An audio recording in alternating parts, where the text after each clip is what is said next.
அனைவருக்கும் வணக்கம். நேத்திக்கு நம்ம மருத்துவத்துறை பத்தி பார்த்தோம். பார்ட் 1 இன்னைக்கு பார்ட் 2 பத்தி பார்க்க போறோம். எல்லாருக்கும் தெரியுங்க லேட்டஸ்ட்டா கூட நம்ம வந்து கிட்னி திருட்டு தனியார் ஹாஸ்பிட்டல்ல வந்து ஒரு ஒரு பிரச்சனை வந்தது.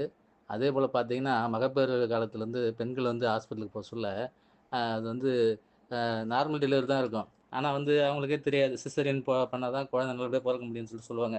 நம்ம வேற வழி இல்லாம குழந்தை நல்லபடியா பொறக்கணும்னு சொல்லிட்டு சொல்லுவோம். அதனால சில இடத்துல வந்து அவங்களுக்கே உயிர் இழப்பு ஏற்படுது. இது நம்ம நியூஸ்ல பார்த்துருப்போம். அத வச்சு தான் சொல்றோம் நம்ப. பார்க்காமலாம் சொல்லல. சில இடத்துல நமக்கே தெரியாது. என்ன நடக்குதுன்னு நமக்கு தெரியாது. நியூஸ்ல வந்து தான் சொல்லப் போறோம்.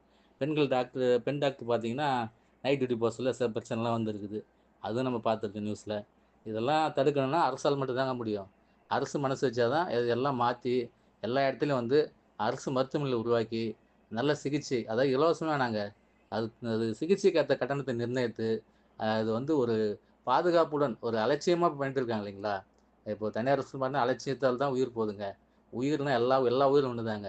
நம்ம ஏழையோட உயிரும், பணக்காரர்களுடைய எல்லா உயிரும் ஒண்ணுதான்.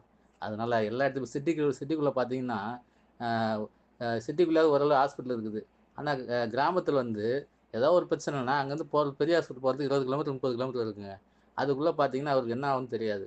ஆரம்ப சுகாதார நிலையம் இருக்கு. ஆனா அங்க தகுந்த சிகிச்சை அளிக்க முடியாது. அதனால அரசு இது தலையிட்டு, எல்லா இடத்துலயும் ஒரு அரசு மருத்துவமனை நல்ல இப்போ ஒரு எல்லா ஸ்பெசிலிட்டியோடைய அரசு மருத்துவமனை உருவாக்கி, அனைவருக்கும் வேலைவாய்ப்பினை உருவாக்கி தந்தா மக்கள் அனைவரும் சந்தோஷமாக வாழ்வார்கள்.